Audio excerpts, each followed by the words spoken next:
Good afternoon. Welcome to the next episode of the Leadership Lab.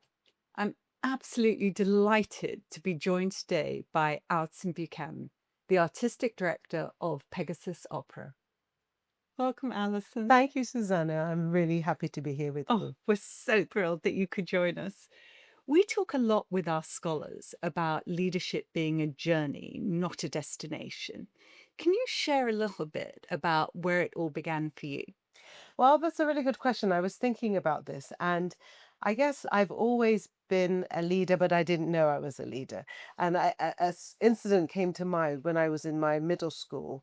I convinced all of my year that there was a ghost down a particular dark corridor, so much so that they wouldn't go down that corridor. And I used to think, oh, I've got power.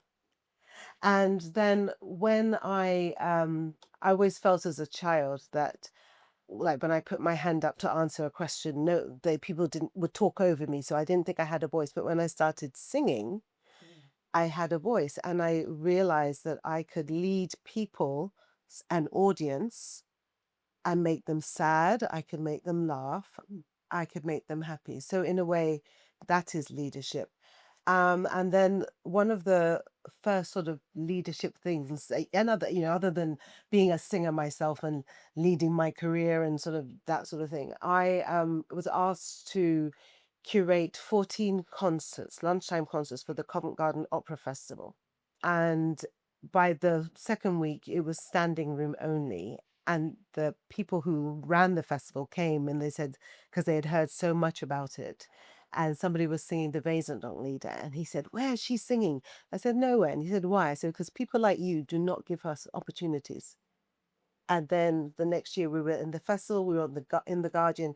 But what I was thinking about in terms of leadership was that I think I upset some of my friends and singers who were Black singers because I didn't hire everybody. And I said, this is the first opportunity that we have to show what we can do. And if I don't think somebody is good enough, you're not singing, because I want somebody to walk in at any time and see the best. And that was very contentious. But I think that thinking about leadership, that's a leader making a decision that is for the best. It's not about pleasing you, or it is what is the best for the situation that we are in at this time, and what we can do to elevate ourselves. So I figure that somehow I've always had these sort of qualities, and those are like maybe seeds of leadership. And right. It must have taken quite a lot of strength, though, to do that, knowing both that there were some people who weren't really expecting you to succeed, and that some of your peers were a bit upset with you for not putting them forward. Well, I mean, at the time, I recall that that was not anything I thought about what people thought. And and in my life, I'm very conscious of what people think, but I don't know how much it really affects me. And because for me, it was just what is the right thing. Yeah. And I just said, I just don't think you're good enough. I'm sorry. It's not about us as friends. So I think that if I think about leadership, and I am a leader, but I don't think of it in those terms, that is some of the qualities, I think, being able to see what is best, make good judgments, into good intuition, instinct for things, And then act on it. and then act on it. Yeah. Yeah. So you're now the artistic director of Pegasus Opera. Yes. How did that come about? Well, I have a friend who started Pegasus Opera many years ago. I met him at Glyndebourne during the famous Porgy and Bess that they did, and he was put as my brother in the production and became my brother in life. And when he was told he had cancer, he said to me, when I die, you're going to run Pegasus. I said, no, I'm not. He said, yes, you are. So we would argue. And then he stopped arguing with me. And I thought, oh my gosh, I won the argument. And when he died, it was in the will. Oh. So so that's sort of how it came about. In the back of my mind, I figured when I was 120 and couldn't sing anymore, that I would maybe run something or do something to help other people as opposed to just myself. So I wasn't really ready for this at this time. I spent maybe a year with my head in the sand, but he had a wonderful uh, project manager called Sonia, who every time I put my head out would kind of try and grab me and take me along and try and teach me. And so little by little. And so she and I together sort of changed the fortunes of Pegasus Opera. And why had you been saying no before? Because you wanted to focus on your singing career? Because I'm a soprano, Susanna, soprano. Yeah, so I was Yeah. and still actively singing, and I had a very busy international career singing all over, and that was my focus Yeah. at that time. And then diversifying for me was teaching, but not sort of running anything, Yeah. so. What's been the hardest thing so far moving into this leadership role while still carrying on with your spectacular career? um Hard things are one of the hard things, I think, for me was trying to find out who I wanted to be, who I was going to be in this role. Because the Pegasus Opera is a company that advocates for, supports, and creates opportunities for global majority Yep. artists. And so there's, do you play the game? Do you play nice? Do you speak the truth? How much do you want to muddy the waters? And what is your job and who are you? And I learnt early on, or maybe it's just who I am, that you'll have to speak your truth. You not being nasty, but you have to speak your truth because things don't change. People don't change if you can't speak up and they can't hear you. Yeah. They you might never change them, but if they don't hear what you have to say, they will never have the opportunity to change. So that was sort of hard, and to have the confidence to now tell all the people that I had hoped to hire me, actually, this is what you're doing wrong, in my opinion, when it concerns this, and you should try and do something differently.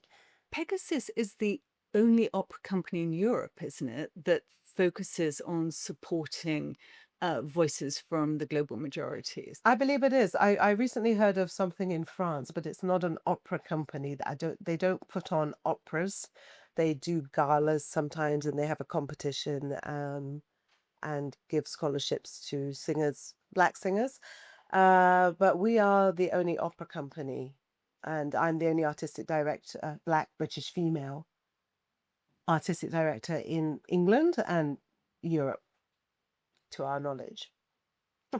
That's not great, is it? In terms Well, of. no, I mean it's not great, but if you think about, there are a lot of black singers and Asian singers, but if you think about what what percentage we are in the whole opera industry, it's not so large. Yeah. In America, it's much Why is more that? balanced. Why is America further ahead? Good question. I think in America, a lot of the singers that people know about from the old days, like Leontine Price and Marian Anderson, and all of these, all grew up in a church. They sang in a church, and a lot of these churches were quite affluent, and they supported these singers. They encouraged them. They had classical music in their church, and they were all these singers were supported and nurtured. And so I think that already started a sort of a generation of singers. Yeah. And then, so if you can, I always say, there are a lot of black kids in particular in America who now know that they can be president of America, Yeah. because there was Barack Obama. So when you're seeing these people, Yeah. and and Marian Anderson on the steps of the monument and things like that. So then you think, oh well, I can do that, and it doesn't seem something that is Yeah. unattainable because you see people who do it. And so and I think that when you think about the history, if you go to a lot of the Caribbean islands, there are people who have pianos, they play classical music, and that because of sort of a leftover from the colonization. But there was an interest in classical music. But when a lot of the West Indians came over in the Windrush era, they're trying to work, they're trying to pay their rent, even though a lot of them were blue collar workers. Now, my grandfather was an engineer, but he wasn't allowed to be an engineer. He worked in a factory. Hmm. There were nurses, there were teachers, so it wasn't, so music and singing, having singing lessons was more of a luxury, I think, over here than you meet a lot of West Indians who can play piano. Um, but it was a more of a luxury here while they were sort of finding their feet. And So that sounds as if in the US, there's now enough representation that that momentum will continue. I'm saying that in a hopeful way because I was slightly worried that with everything that's happening around DEI in the US, that it might have a negative impact on the world of opera, but it doesn't sound like that. well, I think that it's also long established Yeah. now. There was an opera company called Opera Ebony that was started by Wayne Sanders and Matthew. Oh, Wayne Sanders, Matthew. I've forgotten his last name. But they started it, I believe, in the 60s because they had the same problem. There weren't opportunities for black singers. So they started doing the productions, and the singers were so undeniably good that people started hearing about it. They started coming, and they were being hired. And so that sort of was a very early Pegasus, Yeah. right? And so we're several years behind. And again, the history is different, right? So you have the slavery in America. You didn't have slavery in this country. You have then the emancipation, and then people sort of building businesses, and sort of, whereas here it's a slightly different history. Yeah. We really came here. There were always black people in this country, but very small. We really came here in the 40s, 50s during the Windrush, the influx, other than the World War II soldiers who helped fight for England, the British soldiers, black British soldiers. So it's a different history, but they are certainly several years ahead of us. You mentioned Windrush, and I know one of the amazing things that Pegasus is doing is producing an opera Yes. about the Windrush Yeah. story. Yes. Tell us a bit more about the inspiration for that and what you hope it will achieve. Well, actually, the genesis for it was Lambeth Council asked us to produce a simple song for Windrush Day several years ago. And so we identified at that time Des Oliver, who is now the composer of our opera, and we asked him to write a simple song. He came to our choir. It was all on Zoom because it was during lockdown. He came to a Zoom, and he spoke to the choir members about their reflections of the Windrush generation. I spoke to the white ones, the black ones, all about just getting us how everyone felt about it, and what their experience of it was. And then he wrote this anthem called Rush, and it was amazing, but simple it was not. If I was going to get professional singers to sing it, they would have like months that they would have to prepare it because it's really complicated. So it wasn't the brief, and of course they couldn't use it for the Lambeth Day. I thought they wanted like a ditty that everyone could learn, but it was so brilliant, and he captured the essence of the feeling of coming to England, and and it's a brilliant piece. And so that sort of kind of was our first sort of Windrush thing. And then we have been doing wonderful operas over the last 4 years that was sponsored by a friend of mine that I know from America. Two friends, Murray Rosenthal and Philip Hagerman. But the caveat was that we were doing Philip's works, which are lovely. We enjoyed them, but it's George Bernard Shaw mostly, Oscar Wilde. There was maybe one other composer, Edith Wharton. So it's not quite the stories we want to tell. However, it enabled us to fulfill our mission, which is to give opportunities for Black and Asian singers to be on stage and to show harmony and diversity, which is one of our phrases that we like. And so we were very grateful. But when there were only so many of Phil's works, so it was going to be coming to an end. So we started reflecting a few years ago on when it's all in our hands, what stories are we telling?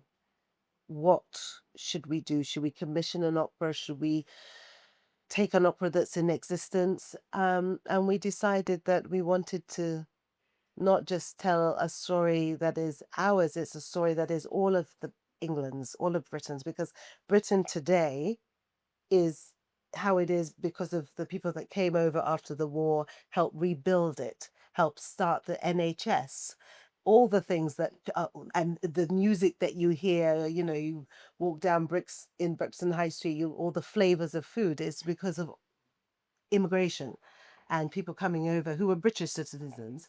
So we said, why don't we tell this story? Because it's a British story. And so we started that journey. That is wonderful. Sometimes organizations that are focused on giving underrepresented groups a voice and an opportunity are then accused by people of sacrificing quality in the interests of their purpose. Have you ever had to handle that sort of pushback? Yes, quite a lot, because I think whether they like to admit it or not, a lot of people do not have the same expectation of an artist that is global majority. I experience that all the time. I'm part of a chamber music group in America, all Black chamber music group. And people never expect, I don't know why, but they never expect us to be as good as they are, you know. I remember we did something in Alabama, no, Birmingham, Alabama, the Chamber Music Society. They gave us a reception before, and some man said, "Oh, it's so good that the coloreds have learned to play music." He didn't say it to me, unfortunately, because I would have liked to have addressed that. But there's an expectation that or a feeling that we don't quite belong. And so if then we do diversity and talk about opera Yeah, companies, then they don't really belong is, I think, the backstory. They won't admit it, and it comes from thoughts from different generations, yeah. the generation before. Then we're sort of compromising, and sort of the standards are less because they don't do it as well. Isn't that It infuriating? is infuriating. My singing teacher, who I love dearly, Johanna Peters, she said, "Well, what roles do you want to do?"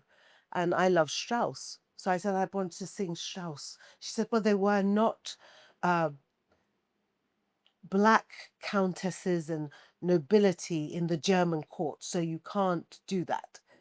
But one, opera is already a suspension of disbelief, right? Completely. And secondly, if I had known about Queen Charlotte of Mecklenburg, I would have been able to slay her words with well, actually, but at that time I didn't.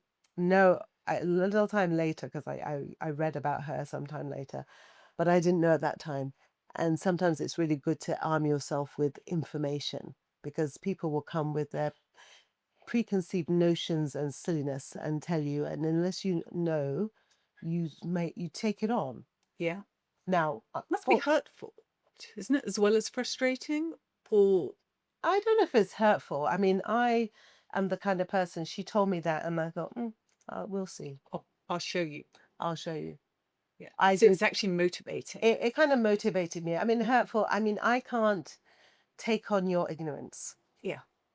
If I take on everybody that particularly white ignorance and nonsense that you hear, if I take it on, I would be carrying a heavy burden. So you have to just, see it for what it is and just kind of. Can we be hopeful that it's generational and actually the people with those views not wishing to be, but are dying off? And so today we okay, you're looking at me like that is a really naive thing to be saying. No. It's changing, and I see change in the industry. I see that because in my mind, I went to a private girls' school, right? And in my mind, it's those types that go to the opera, work at the opera because the only Gosh. the posh people, they go to the opera because they went to the opera as their parents go to the opera, and so they have an interest, so they'll work for an opera and they patronize the opera and stuff like that. And people from comprehensives, they haven't seen much opera, so they're not necessarily. And I remember meeting Kate Wyatt, who ran the Limbury for a while, and we were talking about diversity, and I said, well, the problem with the opera industry is that people like you are running the operas, and you need to have different kinds of people in there. And she gave me this look, and I was like, oh, I think I've said the wrong thing. And so we chatted about it, and she went to like a regular comprehensive school. Yep. So I thought, oh, well, that changes the energy of those places because if you went to a comprehensive school, I know you were mingling with people of different economic Of course. backgrounds, different racial backgrounds, different religious backgrounds. And so therefore you're much more, I mean, before my private school, I went to Westfield Middle School. And, on any given Friday, I could go to a Sikh service that the school put on, the Christian one, the Catholic one, the Hindu one. And we all knew we were different but the same. And then I went to Bedford High School for Girls, and I couldn't believe some of the lack of worldliness and acceptance, and they would spout things that their parents had told them, and but they don't mix with people Yeah. from different backgrounds. And there were a few Indian kids, black kids at Bedford High School, but it's not. I would have friends that were Hindi. I would go and help their mother cook food. It's just, we're just people, and there's an understanding. So going back to Kate, so I thought, well, if now people who are working at, say, the Royal Opera House are from these backgrounds, they are going to be pushing the Royal Opera House to be thinking differently and to be thinking wider in terms of who it is they're bringing in. Then the same thing has to start happening on the boards. Yep. And so I think that there is a change Good. in this country, particularly in terms of who is making decisions about opera. And I always say that I don't know how what's the word, how sincere some of these companies are about, say, diversity, because there's a lot of funding that is determined by how much diversity you do. And I think that if you are in, say, London, like English National Opera and the Royal Opera House, and you get some public money, you have to reflect the community you're in. I went to Neville Holt the other day, they don't have to reflect anything because it's very, Yeah. I was like, And Glyndebourne is very similar, right? A lot of people are not gonna go, oh, let's go down to Glyndebourne, and who maybe live around a council estate here, Yeah. right? Although I think Glyndebourne genuinely does care. But I was about to say Glyndebourne, they genuinely, Yeah. and they really don't need to bother. Exactly. So it's from the right place. It's Yes, not because they're yes. being forced to. They Right. Yeah. And I said at the Laidlaw conference, Yeah. I don't know how genuine people are. And then I said, but I know that Stephen Langridge, and I believe that he had. Yeah. But at the end, I love the fact that you said it. I love the fact that you were on the stage with the other people and you you made people take accountability. Yeah. Thought it was really powerful. Because I just decided, you're damned if you do, sometimes you're damned if you don't. You just speak your truth. Like I said, nothing Yeah. changes. I'll tell you, I was in a situation, the Guildhall School of Music is funded by worshipful companies of this, that, and the other. And so we often had to go and sing performances for them. And it would always be late at night after they'd done the loving cup and had their dinner and speeches and lots of drink, and they'd sometimes be half drunk. And I remember being at the back. I thought we were waiting a long time, much later than we would normally. And I said, let's go in and stand at the back so they can see us. So we stood at the back, and there was somebody giving a speech. And in his speech, he had these racist jokes about, I can't even remember the In his content, speech. in his speech, black people in Birmingham. And that's fine because, they don't have black waiting staff, much less somebody black who's coming to sing opera. So had I not been there, they would have, no one would have been the wiser. They would have had their little in joke. But what I took exception to was I was standing at the back for a very long time, 20 minutes at least, while he was doing his speech. Had that been me, I would have had the decency and the intelligence to drop that speed, that particular joke. It wasn't that funny anyway. Anyway, he said the joke, and then the people in the room, apart from those who were aware of us at the very back, went, oh, yeah, yeah, oh, yeah. And I thought, oh my God. And I didn't know what to do. I've never been quite in that situation. I was like stuck. Do I tell them off and sing? Do I sing and then tell them about themselves? Do I sing and not say anything? Should I walk out? And I never, because it was so disrespectful. Yes. And I have never been in that sort of situation before. And I stood there and I stood there, and so long that it was just time to sing. So I sang my heart out. And they gave me a standing ovation because they felt guilty. And then he called me up at the end, like, he was giving us a present, and he was trying to apologize. And I was like, I was so over it. And it made me think, if I was in that scenario again, I will say so. I might sing, but I will say something Yeah. because it's not okay.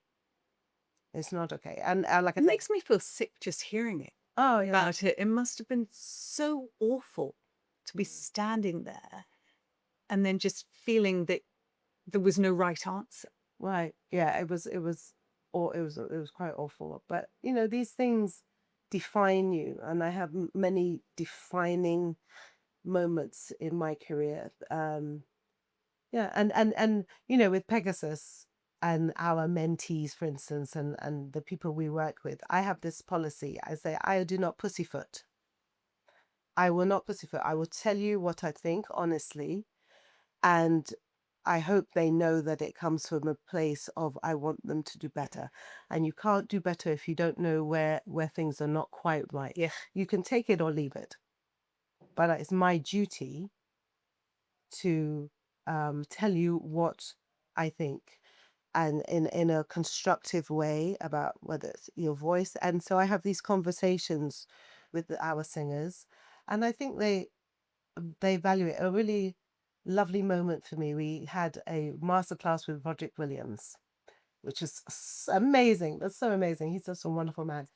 And at the end, we had a reception, and we were down, and I was in the bar area, and I was suddenly saw that I was surrounded by some mentees from the current year, some new mentees, but there were all these women around me, Indian, South American, Black, around me, who were looking up at me like not quite in awe, but and I thought, wow, we did this, and they were so excited to be part of Pegasus family. You could say family. They were so excited to be coming onto the mentorship program, and they were like, and they had so enjoyed the masterclass, and so they could see the possibilities that we might be able to open to them. And I thought, yeah, I did this, Absolutely. and that felt great. Do you think sometimes when people talk about leaders needing to be empathetic, they confuse empathy with being nice or soft and forget that actually a good leader is about helping people to shine and to be all that they can be. And to do that, you do sometimes need to say, that's not good enough. You're capable of this. Yeah, I mean, you have to be able to read the room. You have to be able to use your instincts. You get more often, most people react better to kindness and to empathy and to support in a certain way.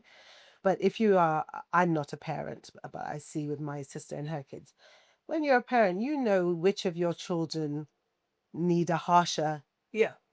telling off to Yeah. get, or more of a firmer push to get them where they need to go. Mhm. And you know the ones that are so very sensitive and need to be kind of coddled a little bit to get the weather.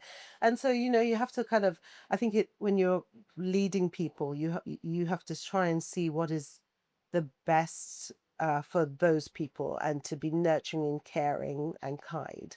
But there are times when, which I've had in Pegasus, you know, where, especially during productions, where I've had to put my foot down royally, and not be afraid to do that. And so it's showing that strength. And also, you know, we'll say with the singers I teach, um, what are the expectations? And for me, unfortunately for them, I've had a tremendous career. I've worked with high level people. So the input into my own artistry has been very high level. Yeah. So when you come to me, I have a certain standard that is just the basic, much less everything else that I expect. And so it's a high level, and this is my expectation. And I will say, that was not good enough. Do you think having a beautiful voice is going to cut it? You know, and I challenge them and I provoke them so that I can get more out of them. And ultimately, they're very grateful, you know, because Sure. they see it's not me being Yeah. evil. It's just me trying to, Yeah. but I can show them what I want. So that's the difference. It's not just me. It's not good enough, but I'm like, this is why, and this is how you make it better. So you've met lots of incredible artistic leaders, women who are inspiring.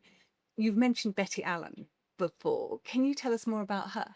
So Betty Allen was a mezzo who had sung at the Met. She ran the Harlem School of the Arts, which was historically run by Black opera singers. And the first one was Dorothy Maynard, who was an amazing singer back in the day. And she started Harlem School of the Arts. And on any given Saturday, you could just pop in to her class, and there'd be all these very young green singers, and just observe the class. And sometimes quite famous singers would come in, or well-known singers would come in to test out an aria. And I remember there was one that it was quite defining. And this singer came in and she was singing something, and Betty Allen sort of adjusted her wig and was like, right, I'm going to tell you what the white folk won't tell you. And there is something, I don't think it's just a question of sort of what the white folk won't tell you, but as young artists, you need honesty. You need someone to tell you where you are not quite as good so that you can grow. You know, my singing teacher, who I love dearly, would with every lesson would be like, "Oh, Alison, oh, you sound beautiful. Oh, Alison." And I'd be like, "Oh my gosh, will you just teach me? Because I would be singing everywhere if I was as good as you think I am." And I say that I was a really good singer, and not from arrogance. I say it because I had to work hard to become a good singer, because I did not get into the Guildhall School of Music. And when arguably I was probably one of the best ones in my cohort, the generation above me, or the year above me, we had Bryn Terfel. So Wow. actually he was leaving the year I started. He was leaving. So his cohort, he was the creme de la creme. And but I auditioned for the Guildhall School of Music. And I wasn't accepted. Only went there because I was offered a deferred place And so in my mind, I was the worst person in the year. So what did that mean? I had to work. And I set myself the task of working hard, improving myself. And I didn't know how I compared to anybody else because we didn't really get to hear much of each other that first year. And I worked and I worked and I worked. And at the end of the year, I heard the others and I was like, oh, I don't think I am the worst. And, and it's interesting because I've always struggled. I've struggled musically. Okay. So I can't retain the circle of fifths in my head. Sometimes I say I don't even know what key I'm in. I find it, and I became phobic about it actually. And they put me in a special class with some others who had struggled also, and they gave us special classes to help us identify what C major's key signature looks like. So if you're not a musician, that means there's no sharps, no flats, so you're a C major. So it's the easiest one to identify. So when I say it, I'm joking because I can identify C major, but none of the others. But so we were in this class and I had imposter syndrome. And I felt I just felt, oh my God, I'm in the wrong world. I'm in the wrong world. But then I started to notice that every time I had to sing, they would be standing room only. And when you talk about leadership and people be laughing, they'd be crying, and I'd be taking them on this journey that I had designed. And I thought, well, maybe I don't need to know what key I'm in to the degree. It's about how you convey and how you share and how you open your soul so other people feel what you're feeling, right? And then when Lloyd died and I began Pegasus, I remember there's a wonderful man called Richard Watts, and he runs an organization called People Make It Work. And he had something called Culture Reset. And so I went on and I was just starting, and so I thought, oh, let's learn a bit about leadership or whatever it is that he has to offer. And I sat in on the Zoom because it was during lockdown, and I thought, and I had imposter syndrome. And I thought, I don't know what they're talking about. I don't speak this language, this arts administration, executive language. I talk about, and then I'm sad, so I put on a sad face and I sing this phrase, right? And I felt like a fish out of water, and it was really difficult for me. But it was a wonderful experience because again it was defining, because as I listened to all, and there were a handful of people from different cultures, as I listened to everybody talking about diversity, and I thought, well, I don't need to talk about diversity because I am the diversity. Yeah. So why am I, because to me, diversity is not hard. If you hire people that don't look like you, then you have diversity. So why do we have to talk about it ad nauseum? Why? Yeah. And try and get to the bottom of it. It's not that hard. So anyway, I was listening. I thought, well, I'm I'm the diversity. I don't really need to talk in this way. And then I started thinking. I said, well, I've spent my life trying to have a seat at the table, but then I came to the conclusion that I have to create my own table, and maybe you're invited and maybe you're not, but I have to create my own table. And what we are doing for Pegasus is creating a table. Somebody's last year, I think a journalist said, I don't know if it's the Guardian, said, Pegasus had just been quietly getting on with it. Yeah. And I love that because that's it. We don't have to bells and whistles and, here we are. We just do the work that I think is important and makes a difference. And then, and as it happens, people are seeing that and we're getting recognized for what we're doing. But we're not doing it to get recognized Yeah. or, but we just what do we believe in? What are we trying to do? What's our objective? Who are we trying to help? How can we help them? That's our objectives. And so once I realized, again, I don't need to try and get on your table. I'll just create my own table. I felt empowered. So that culture reset, I felt empowered. And at the end, they had, will you write like a final speech? And I put it all on paper, and then they wanted to publish it. And they were like, oh my God, this is brilliant. But it was just, again, just me speaking my truth about how I felt and how I had grown from, that experience. And demonstrating the art of the possible. Yeah, You say it's actually not that complicated. right. I don't think so. Just hire more black Yeah, singers. yeah, But yeah. And it's happening in this country, I think, much more. I think it's during lockdown, everybody was the same. You could live in a mansion, I could live in the council estate, but we could all get COVID. yeah, We didn't know where it was coming from. We couldn't see where it was. So it was very even. yeah, And then we had George Floyd, and we're all marginalized. And we see this man, and somehow it ignited a global fire, and it shifted things.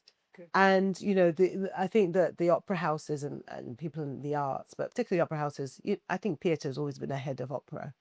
Um, they were like, "Wow, we better change with the Yeah. people because this is a tsunami that we need to be in amongst and not so things just changed. And then when we challenged the opera companies, and it was our board chair Nick at the time who said, say, well, let's do a post saying, do you stand with us against injustice? And then people said, yes, yes, we stand with you. Then he said, all right, let's say, put your money where your mouth is. So we did that. And Glyndebourne and a few others, but Glyndebourne was the first one to say, what can we do? Let's talk.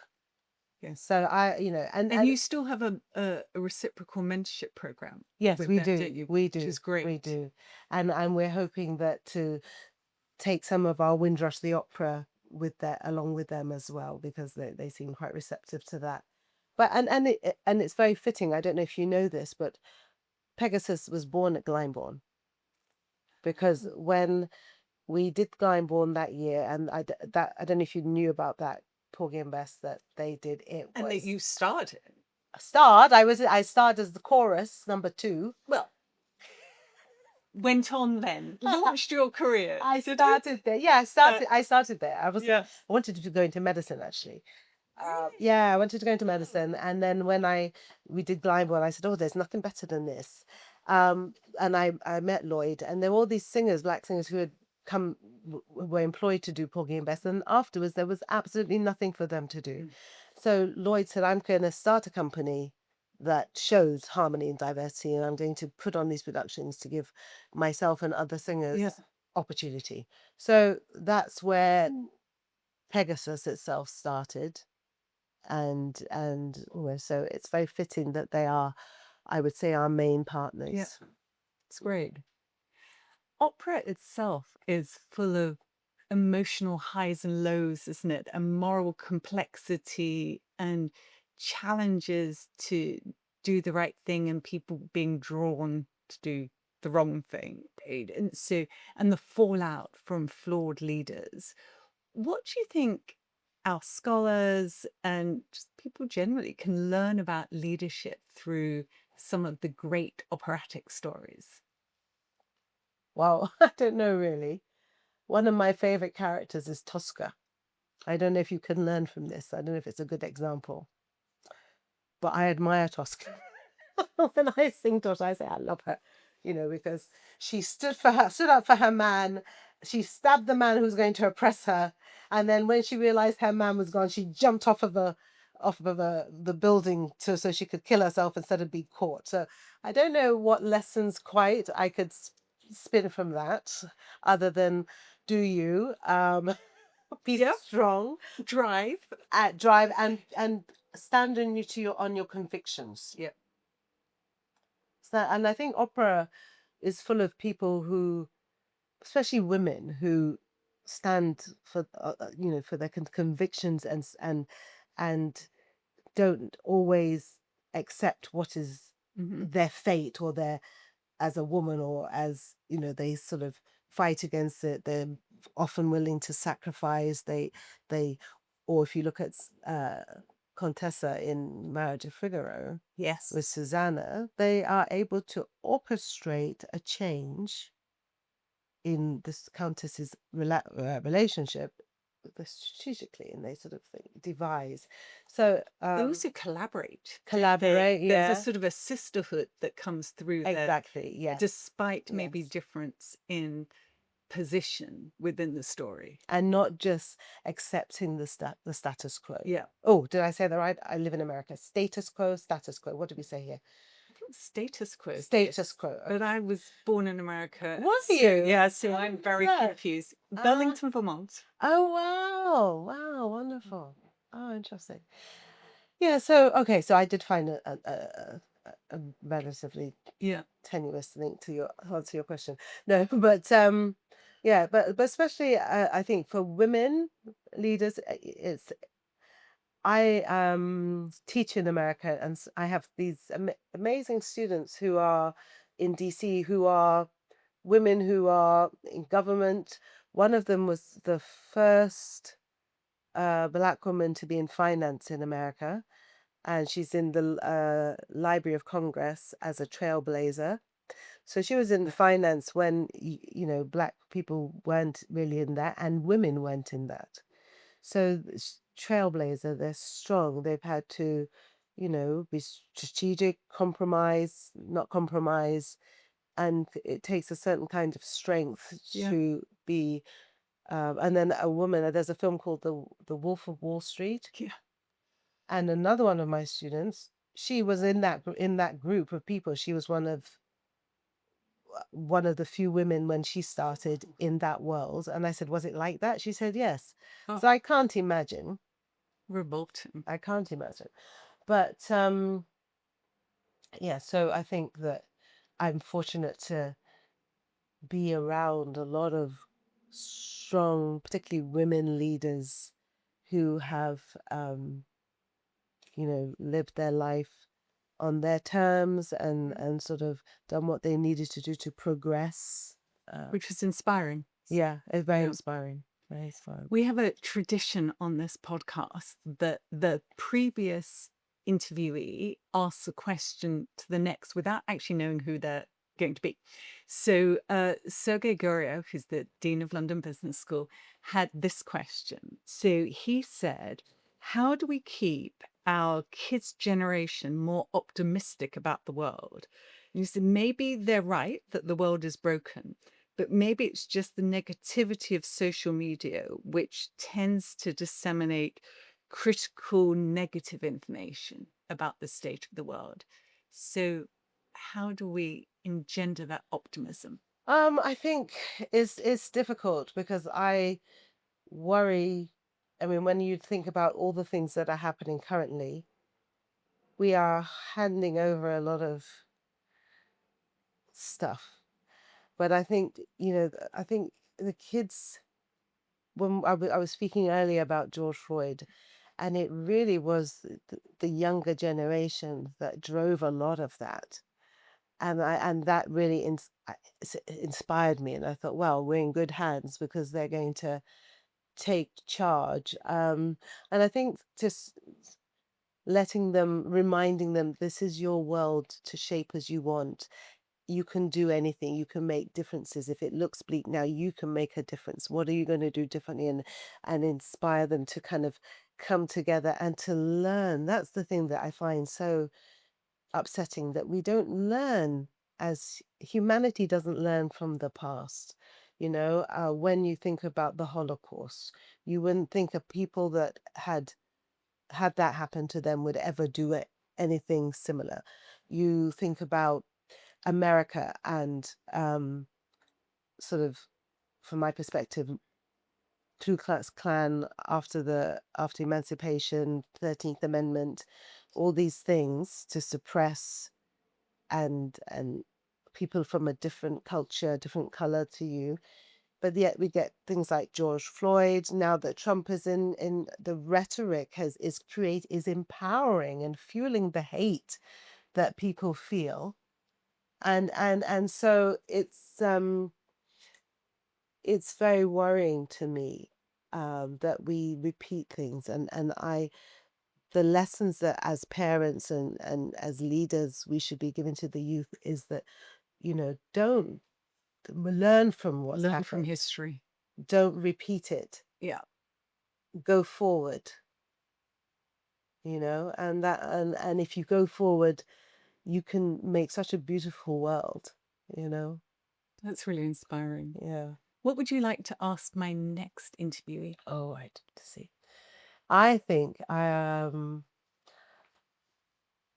curious what your adult self, your old self, having had all the experience of your career and everything, what would you caution and advise your young self?